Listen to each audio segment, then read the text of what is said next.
Thank you. Thanks so much. It's great to be back in Titusville. Well, please have a seat. Please have a seat.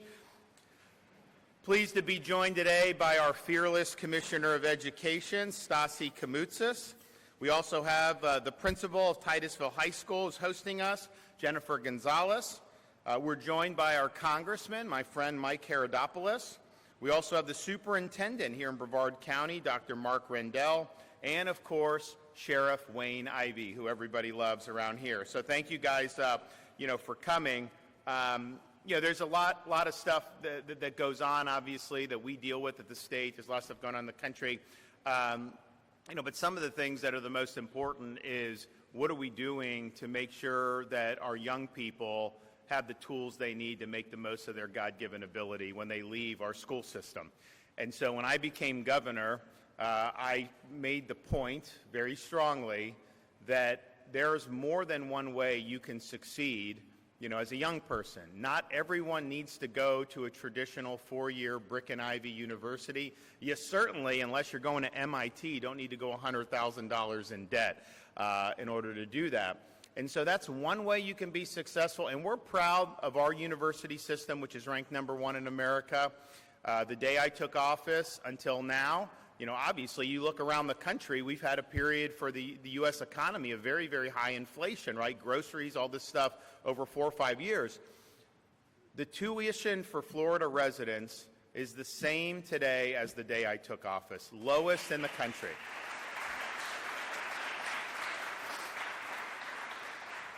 And we're proud of that. We're proud of what our universities are doing, and we want that to be a pathway, absolutely. But at the same time, and particularly if you look at the needs of the economy, there are so many opportunities for people that have vocational training, skills-based education, to be able to get certified in high school. Maybe you go to state college for a year or two. Maybe you don't even need that, and you're already doing. I know there have been people from Brevard Public Schools who've been hired by Elon Musk at SpaceX right when they graduate. I mean, that's a pretty good opportunity to have, and obviously the people here in the Space Coast, you have the proximity, and so that's really, really good.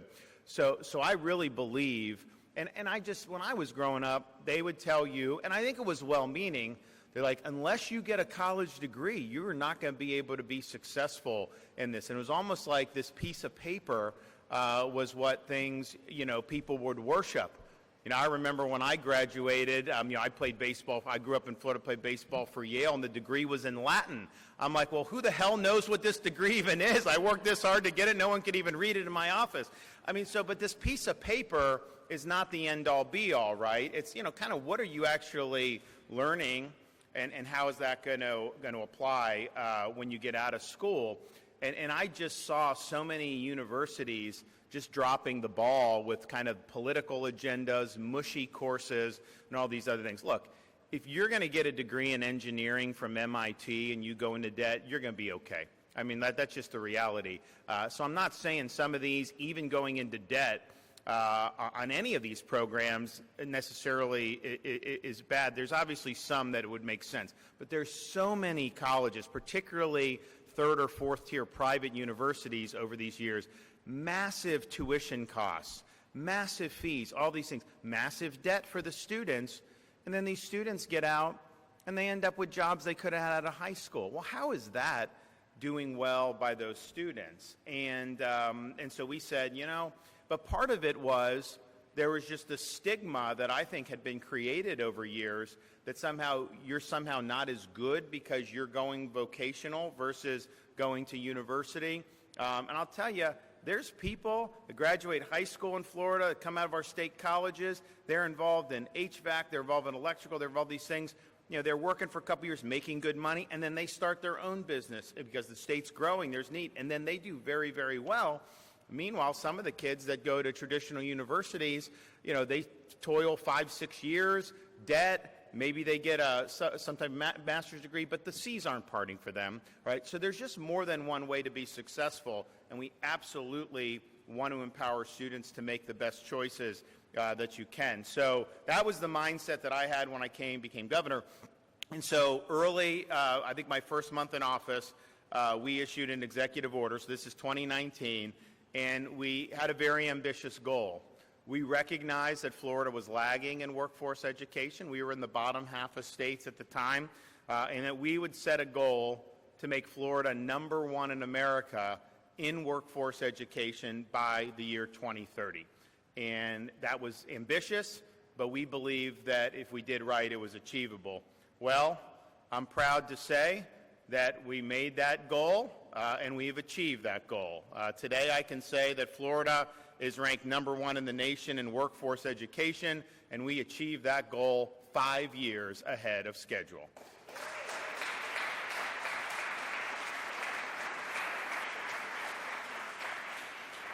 And so here's where we are, and here's why we can say this. Florida's ranked #1 in talent attraction for 3 years in a row.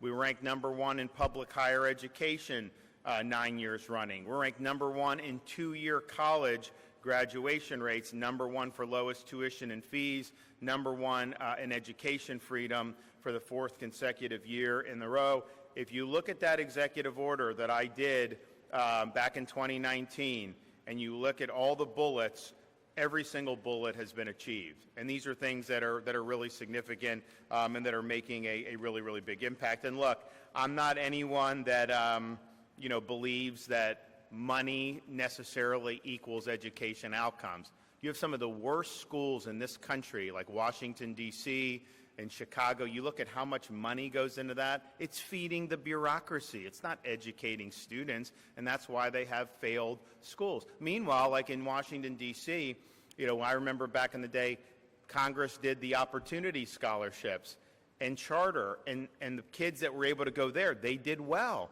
But when they were caught up in the bureaucracies, they didn't. So there's some bureaucracies around this country that are not serving students well. So I've never said that, like, oh, D.C. spends more, then they must be doing better, because that clearly isn't the case. At the same time, you do need to provide the tools, and that's not something that necessarily grows on trees. You do have to show a financial commitment to these programs and to this vision.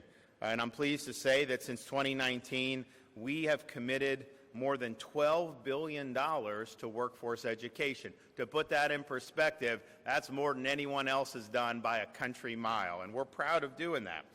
Now, the results of these investments are significant.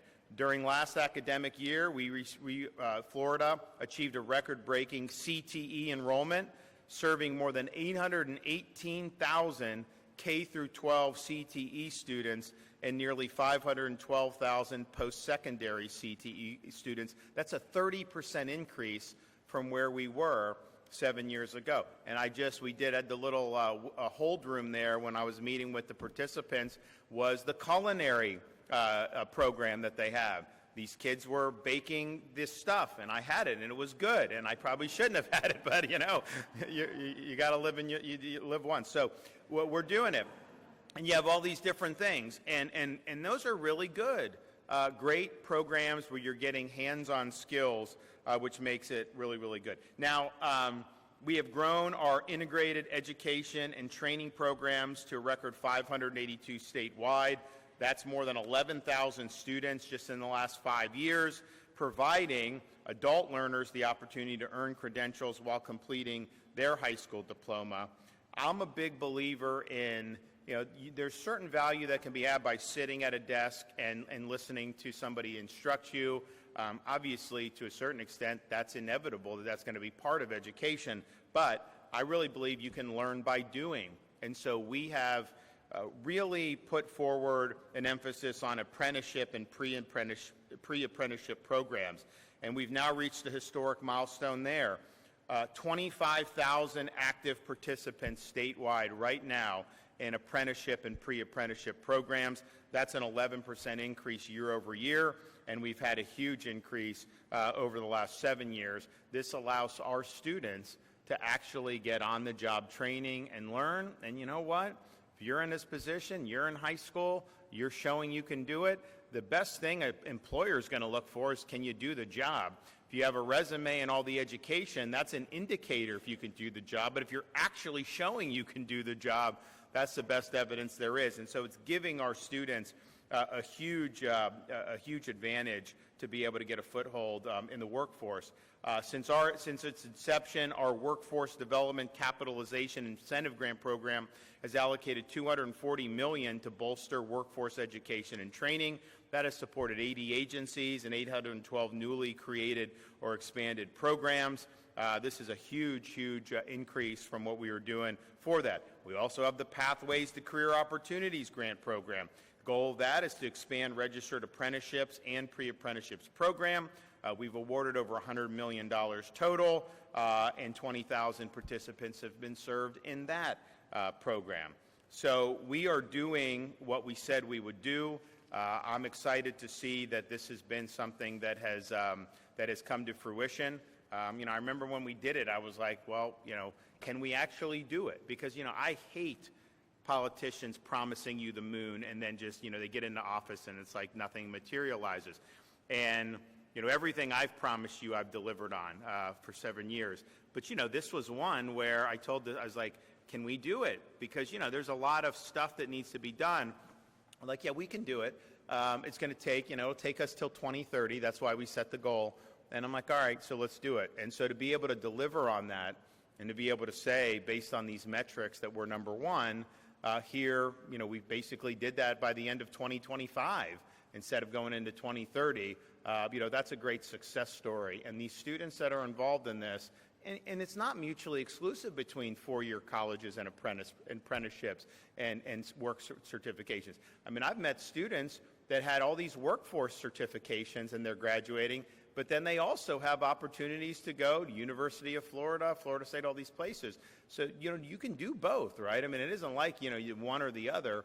But this has been really meaningful for a lot of students. So I want to thank everyone who's been involved. I mean, we launched this when Richard Corcoran was Education Commissioner. He did a really good job of kind of standing up and getting the vision going. And then, Manny Diaz, who's now the University of West Florida president, was his successor, really helped do it. And then Stasi has brought it in for a landing to say, yeah, here's where we are. We're not stopping. We're going to continue to do more. But I think that looking at somewhat failures of higher education over the years in some of these universities around the country. I mean, I think we're doing good with our universities, but we've had to do some reform there too. I mean, let's just be honest. It isn't like there's, some of these universities left to their own devices, they're going to veer into pursuing an agenda. I don't know why that's been the case, but that's just been the case. So what I don't want is people to, go deep into debt, spend 5 years, 6 years trying to get the degree. Sometimes they don't even get the degree. But even if you do and it's in zombie studies, well, what difference does that make at that point, right? You'd have been better off doing some of these programs that we've been able to now set up in the state of Florida. And we're going to keep doing it. So thanks to everybody that's been involved. I'm happy we've been able to reach this milestone. And we're going to continue really pushing forward. And oh, by the way, this Space Coast, Brevard, has done a very good job on all this. And I think, you can see why. There's a demand for people that have the skills to do some of the things that are going on in these. I mean, I don't know what the exact statistics are, but the number of launches worldwide compared to just here, it's like we have way more just here than the rest of the entire world. And that's something that's really special. And especially just because a lot of you who've been here for a while, you remember what it was like when Obama retired the space shuttle.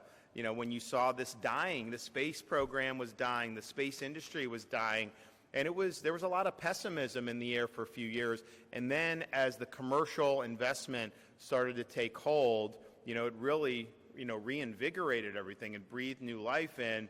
And now we're talking about, setting up colonies on the moon, and you've got kind of a space race. The space race in the 50s and 60s was U.S. versus Soviet Union. Now the space race is kind of like, Musk versus Bezos versus all these guys trying to see who can get to the moon, who can set up a colony. Musk obviously wants to eventually go to Mars, but all that's happening right here in this backyard. And that's really, really exciting. So thanks to everybody. And Stasi, come on up.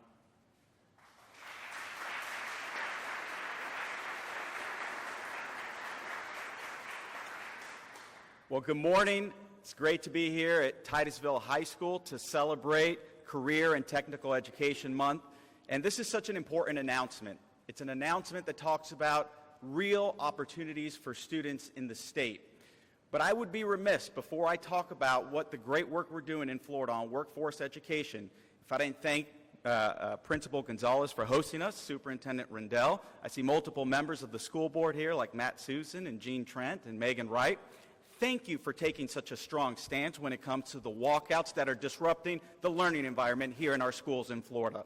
I am seeing across the nation these walkouts that are being huge disruptions. They're leading to student safety concerns. And just this weekend, you have seen the Florida Education Association, the teachers union, had a press conference where there was a speaker. And the speaker gets up and talks about the protests that are taking place across the nation and says that they are irrational, that they are reasonable, and that they are required. Jarred parents across the country, immediate backlash. In the background of this statement were union members here in Florida nodding along with the messaging. Totally inappropriate, totally unacceptable. Yet there was no condemnation from the union. There was no calling out the statement. In fact, they stayed silent. And it wasn't until this weekend where they received national backlash that now they're attempting to change the narrative. This isn't the first time that the FEA has been on the losing side of an issue. You all recall time and time again, they fight parents, they fight students. Just a couple weeks ago, they lost a lawsuit where they sued against the Department of Education because they did not want syllabi to be public for students to be able to review prior to registering for courses. We took them to court, they took us to court, they lost. You remember in 2020, the teachers union filed a lawsuit because they did not want schools to reopen. The significant learning losses that would have happened here in the state of Florida had they been successful would have been detrimental to our students. Yet because of this governor, we fought back, we won, and students benefited across the state of Florida. By now, one would think that union leadership would recognize that prioritizing their own agenda over what's in the best interest of students simply does not work. But they don't. And that is why I appreciate the leadership of Representative Persons Maleka and Senator Martin championing legislation that is going to strengthen transparency and accountability in unions across the state to ensure that they are focused on student success, not their political agendas, but prioritizing teachers, parents, and students. And so I am grateful for the support of the legislature on this important issue, and I am confident that this common sense reform will bring true accountability and transparency that is needed. And no matter how hard the union tries, we will continue to put students first, which is exactly what we are doing by expanding career and technical education opportunities across the state. In his first days in office, Governor DeSantis issued an executive order with this very big goal in mind, to make Florida #1 in workforce education by 2030. Here in this room, you see the fruits of that labor. If you look around, this room was funded by the Workforce Development Capitalization Grant. Students in this program are equipped with in-demand skills in robotics, automation, fabrication, and systems technology. They gain experience in an industry-aligned environment, operating real manufacturing workflows from design and production to quality control, all while working directly with local industry partners for authentic, career-ready experiences. This program and this facility truly brings Governor DeSantis' vision for workforce development to life. Because of his strong vision, workforce development and participation in career and technical education has reached historic levels. You heard the governor say we have more than 818,000 K-12 CTE students who are now participating in our state, and almost 512 CTE post-secondary students. That is an increase of 30% in post-secondary CTE enrollment since the beginning of this administration. In addition, Florida's adult workforce education programs now serve over 189,000 learners, expanding access to credentials, diplomas, and workforce pathways for students across the state. This scale reflects both student demand and employer confidence in the value of Florida's CTE programs. And our focus is not just on enrollment in the programs, but we also are focused on outcomes for students. Since the beginning of this administration, Florida has awarded more than 524,000 rapid workforce credentials. Last year, more than 80,000 rapid credentials were awarded, which is an increase of 5.4% from the year prior. And these credentials, they are directly tied to high-wage, in-demand occupations. Florida has also expanded earn and learn opportunities through registered apprenticeship and pre-apprenticeship programs. As the governor mentioned, that is a record 25,000 active apprentices and pre-apprentices, an increase of 11% year over year. Florida continues to invest in these programs through the Pathways to Career Opportunity grants, which, as the governor mentioned, we're at $1 million, and these funds have supported over 350 apprenticeship and pre-apprenticeship programs, serving more than 20,000 participants. Florida has the most aligned, accountable, and industry-driven workforce education system in the nation, and thanks to Governor DeSantis' leadership, we will continue to strengthen these pathways so that every student has access to programs that prepare them for in-demand careers with wages to support their families. Because of our governor's leadership, Florida set a bold goal to be #1 in workforce education by 2030, and we achieved it 5 years early. So thank you so much, Governor, for your vision and your leadership. Thank you to the teachers across the state that are making this happen. And most importantly, thank you, students, for your hard work each and every day. God bless you all. Okay.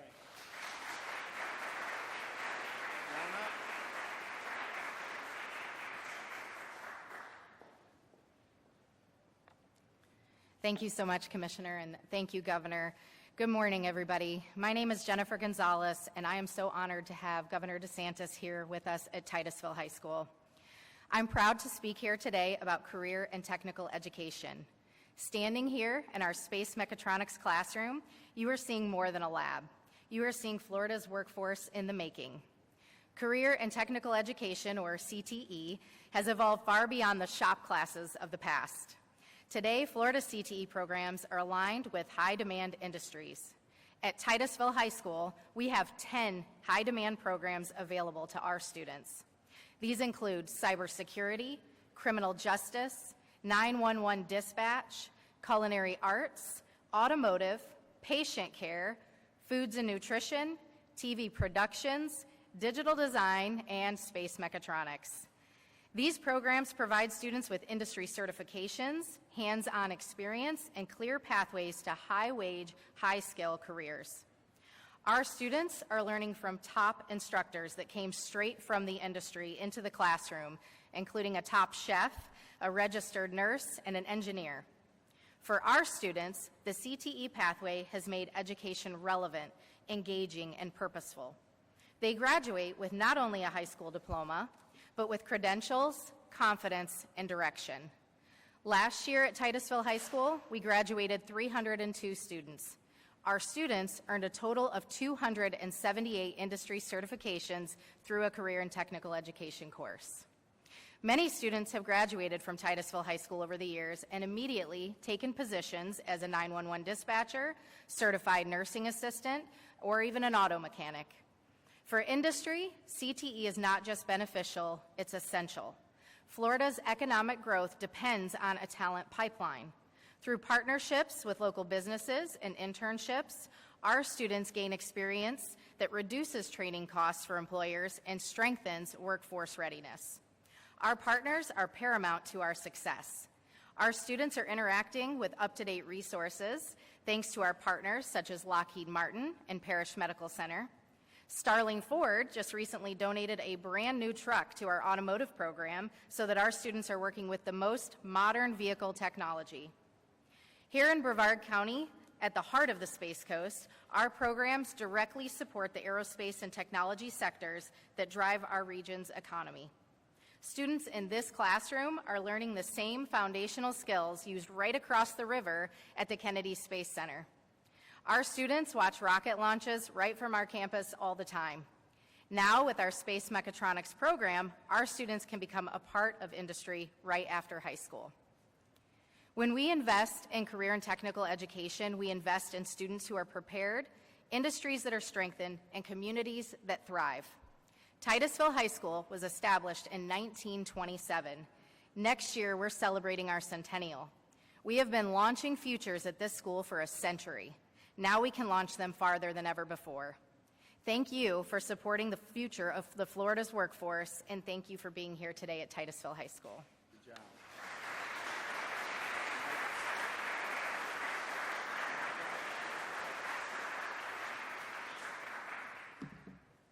Good morning. It is great to be on the Space Coast, and I wish we made Washington, D.C. a little bit more like Florida. This is where the action takes place, and we're just so grateful to have the governor here. And I want to give it a shout out to, of course, our school board members who are doing a fantastic job in meeting the needs of this community. Our community is growing like never before, and it is fantastic to have our school board members who are committed to making sure they are ready to go to the workforce day one. That is a real accomplishment, and it's what education is all about. And I'm so proud to be a part of this team. And I also see Commissioner Altman here and others who are committed to bringing this community together and making it the best place to live in America. Also want to, of course, recognize our superintendent, Mr. Rendell. He has done a fantastic job. He and I worked together recently to bring over $2 million down to Brevard County so Space Coast High School could have the same type of program that the governor is spiking the football about today. So we are excited about that.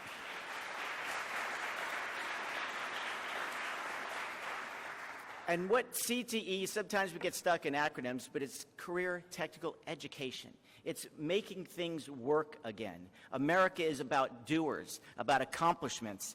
And as an educator myself, I am so excited about what's happening here on the Space Coast. And in case you don't know it, our governor is a former teacher. He knows what it's like to be in a classroom, and he understands what those young people are dreaming about every single day.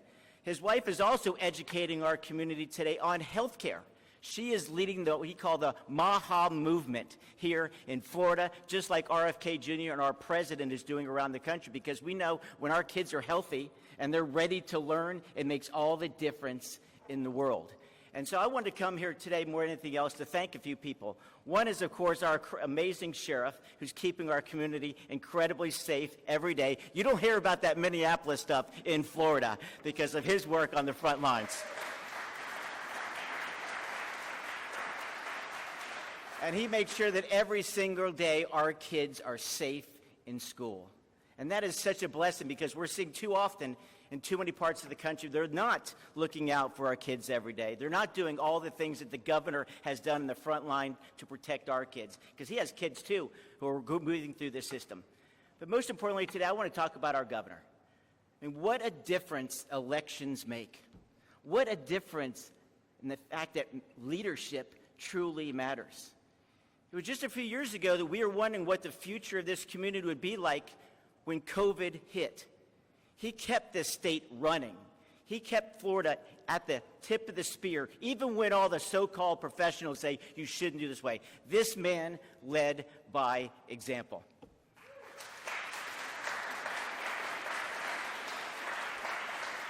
I wouldn't mind if he was up in Washington. We can use the help. I promise you that. But it is remarkable what's happening because he leads.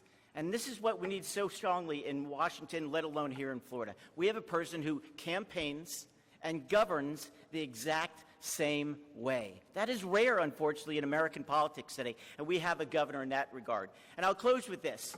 We are the Space Coast. And as the governor mentioned last year, over 160 launches right here in the good old USA. And your kids and my kids are going to be getting those jobs in the future because of what's right behind me right now. Not just a job, but a career. And that's what our governor has done. He recognized that just a few years ago, we were relying on the old Soviet Union to get to our own space station. And now the jobs of the future are literally right outside this door. And so I want to applaud our governor for leadership, and a person who's willing to stand on principle even when it wasn't popular, and he has made a huge difference to the great state of Florida.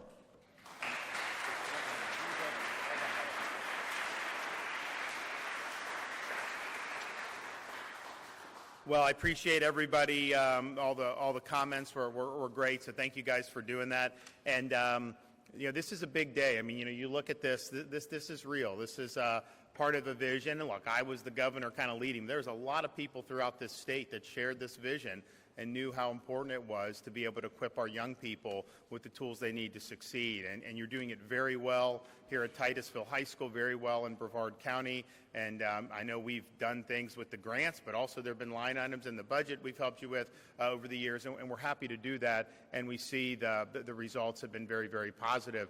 And we're also going to continue doing what we're doing with the universities. I mean, look, I think the fact that we have the lowest tuition for Florida residents is a good thing. I think it means you can go to school and not have to mortgage your future just to pay the tuition. You know, honestly, it's low enough. You get a part-time job, you could pay the tuition even if you didn't have any scholarship or any parental support at all. And I think that that's something that's really, really, really, really good. It's not possible in most universities around this country, of course.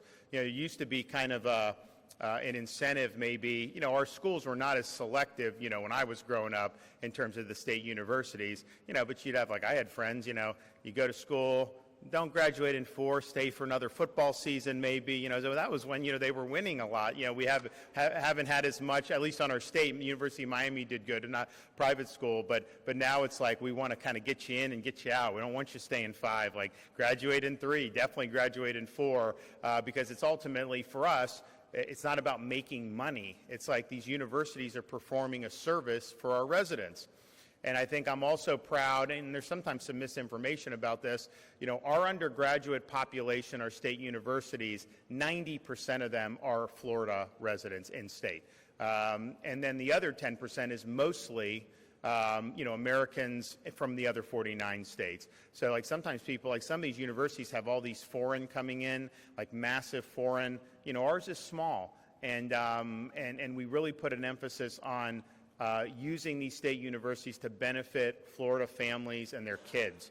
And I'm proud of doing that, and we're going to continue doing that going forward. Okay, do we got any questions back there? Yes, sir.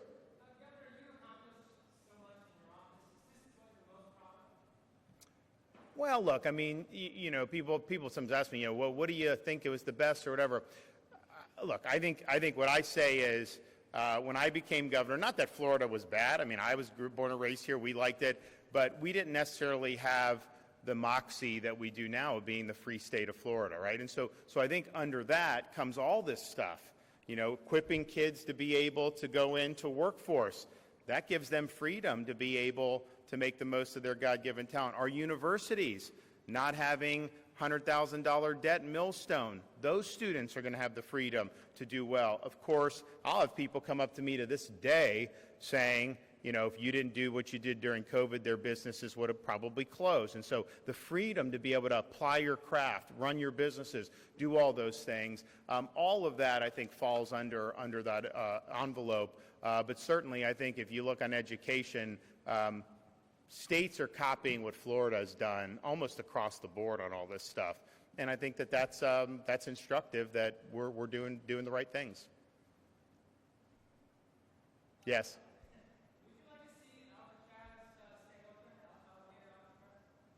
Oh, we have an important mission to protect the people of the state of Florida vis-a-vis illegal immigration. And I've been strong on this from day one. And if you look at what we've done, you know, a lot of people forget, we did Operation Vigilant Sentry during Biden's administration for the boats off our coast. Because remember, they were coming from Haiti. Biden didn't have enough Coast Guard ships. And if it wasn't for what we did, you would have probably seen a couple years ago, you'd have seen half of Haiti end up coming on our shores. What did we do? We fortified all the gaps, and just our state vessels, we interdicted almost 20,000 illegal aliens who were then repatriated, you know, to their home countries, Bahamas, Haiti, Cuba, wherever they're coming from. And we were able to do it. Just imagine, had we not done that, to have flooding people just showing up. And the thing is, some of the people that did get through, contraband in the boats, drugs in the boats, all this stuff. That's not what you want. You know, we were able to do that, you know, through our ability to use Division of Emergency Management. You look at what we've done to rescue Floridians in harm's way in foreign countries. Haiti, I mentioned, when that instability, we rescued all these Christian missionaries from Haiti. They had no way to get out. We sent in our guys. They came out. Israel, when Iran was bombing Israel, I had students, Florida students over there. I had church groups over there. I had all these people over there that had no way. The airports were closed, all that. We got them on a boat to Cyprus, and we flew them back. That was all because of our emergency management authority. And then, yes, the processing and staging of detainees so that DHS can deport them. That's been thousands and thousands and thousands of folks. Our facilities, we have probably 2,500 at any given time, but it's constantly rolling over. And so if you didn't have that capacity, guess what? When our guys highway patrol or Wayne's people pick people up, they bring them to DHS. If DHS doesn't have anywhere to put them, what are they going to do? They're going to release them back into your communities. Is that what you want to see? Illegal aliens released back into the communities? Or do you want to see them removed from your communities like the president promised he would do and like he's trying to do? And so I think that what we've done is really set the standard. In fact, we were down West Palm Beach the other day, and the president's there, I'm there, and Tom Homan is there. And Tom said, Florida is setting the standard. They are doing it they are better than any other state in helping us. All these, Wayne would have done it anyways, but we had to do legislation to say, you got to be on the team here. We're not going to be Minnesota, okay? We're not going to be Minneapolis. Law's the law, and we're going to enforce the law. And so I think that's been absolutely critical. It has absolutely saved lives. It's made our community safer. And it's exactly what Republicans always campaign on. These guys go, oh, I'm going to get illegal and I'm so tough around there. And then they get in, and then they don't want to do it sometimes. So I'm one of the ones that said, no, whatever we said we do, you can count on us, we're going to do it. So we need to keep that going. I think it would be really bad if you're in a situation where you're not doing it. Now, at the same time, with both the facility we have in Baker up in North Florida and the one that we have with Alligator, people said, oh, is this going to be permanent? I said, no, it's not going to be permanent. DHS doesn't have the capacity at the time. They've now gotten more funding, and I think there's even been press reports, but I know for a fact they are working to build up more processing and staging capacity. If they have adequate capacity, then I'm all for them taking it. We're helping out of necessity. We're helping because if we don't do it, you're going to have a lot of illegal aliens, including criminal aliens, that are going to be released, not because DHS wants to do that, but because they have no place to be able to put them. And so I think it's been instrumental, but it's not just about those current detention operations. It's also about stopping the boats coming in where the Coast Guard can't get to them. That's been hugely successful. It's also been our rescue missions that we've done. You should talk to some of the people. I greeted them at the airport. These people, I remember a group from North Florida. They brought their church over. Because, you look at these really amazing holy sites. Like this is like you can open the Bible and go through all that. And it's like a big deal to be over there. Well, then you have ballistic missiles raining down. Well, what are you going to do? They called Florida. They called us because they know we make things happen. And I'm proud that we were able to save a lot of people doing that. So all of that, has been a very positive success, and we want to make sure that we'll keep going. And look, I know that, the folks in the legislature have campaigned on this stuff for many, many years, and so I'd be very surprised if they were going to do anything that was going to lead to the release of really significant numbers of criminal aliens and handicap our ability to protect Florida shores. Because, it's much better with Trump as president with the Coast Guard, but they still don't have enough. If you take our people off that, you're going to see more boats landing in the Keys, in Jupiter, and all these places. Why would we want to do that? And what are you going to say to somebody if they end up getting victimized by one of those folks, who are coming? And I think we've really done a good job of deterring this. All that instability in Haiti a year or two ago, remember, people were saying there was going to be a flood. New York Times, Florida's going to be overwhelmed, all these stuff. And it didn't happen. Was that luck? No, it was not luck. It was because they knew if they got in those boats and came to our way, they'd be stopped. Period, end of story. And we were able to do that. So we got to keep doing all those things. I hope DHS ramps up to where they have their own standalone capacity. We'll still be helping in the field like we're doing, for sure. But if they're able to assume 100% of that mission, great. They should do that. But they did not have the resources when this administration started. I know they're trying to build it up, and Florida had even less compared to a lot of other states per capita. We were one of the lowest, so they've got a lot that they'd have to build up here in the state of Florida. But I anticipate that that'll likely happen. It's not ready yet, but it will likely happen probably within the next year. All right, thanks everybody. God bless.